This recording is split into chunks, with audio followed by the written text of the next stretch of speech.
कहानी के तौर पे आपको समय की कीमत बताना चाहता हूँ, ठीक है ना। इनको समझेंगे आप कि भाई एक बार की बात है कि पिताजी थे, उनका लड़का था, वो कोई भी काम नहीं करता था, कोई भी काम नहीं करना होता था उसको, घर पे लेटा रहना है, कुछ काम नहीं करना, खेलने निकल जाना है बस। तो उनके पिताजी ने सोचा कि भाई इसको समय की कीमत हमें बतानी पड़ेगी। अभी ये समय की कीमत कैसे समझेगा, कैसे हम इसको बोध कराएं कि समय कितना बलवान होता है। तो उन्होंने बोला कि बेटा एक काम करो, आप जाओ और जो क्या नाम खिड़की वहां पर रखी हुई है, खिड़की के पास एक घड़ी रखी हुई है, उस घड़ी को आप बाजार लेके जाएं और बाजार में उसकी कीमत पूछ के आए। लड़का जाता है, घड़ी लेके बाजार पहुंचता है, बाजार में कई दुकानों में जाता है बेटा वो,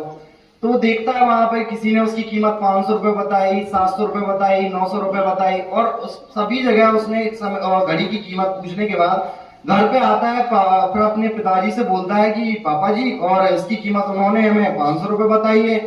वो हमें 700 रुपए बता रहे थे, वो चाचा जी थे तो उन्होंने हमें 900 रुपए बताई है। अब उनके पिताजी ने बोला चलो ठीक है बेटा, आप घड़ी की कीमत पूछ के आ गए, अब जरा इस घड़ी में चलने वाले समय की कीमत पूछ के आइए। अगले दिन फिर वो हताश होकर फिर दोबारा जाता है बाजार में, सभी लोगों से फिर वही जाके क्वेश्चन करता है कि आप इस घड़ी में जो समय चल रहा है, समय की कीमत क्या लगाते हैं, इस समय की कीमत क्या है। तो कुछ लोगों ने सोचा कि भाई ये कल भी आया था, आज भी आया, ये बेवकूफ है या इसका मानसिक संतुलन क्या है, डिस्टर्ब हो गया है। इसीलिए लास्ट में क्या होता है, एक बूढ़े व्यक्ति के पास वो उस घड़ी को लेके जाता है और पूछता है कि भाई इस समय की कीमत क्या है, इस घड़ी में जो समय चल रहा है इस समय की कीमत क्या है। और जो बूढ़े व्यक्ति थे वो उनकी बात को समझ जाते हैं कि बच्चा क्या पूछना चाह रहा है, और वहां पे वो बताते हैं कि बेटा समय वह अनमोल चीज है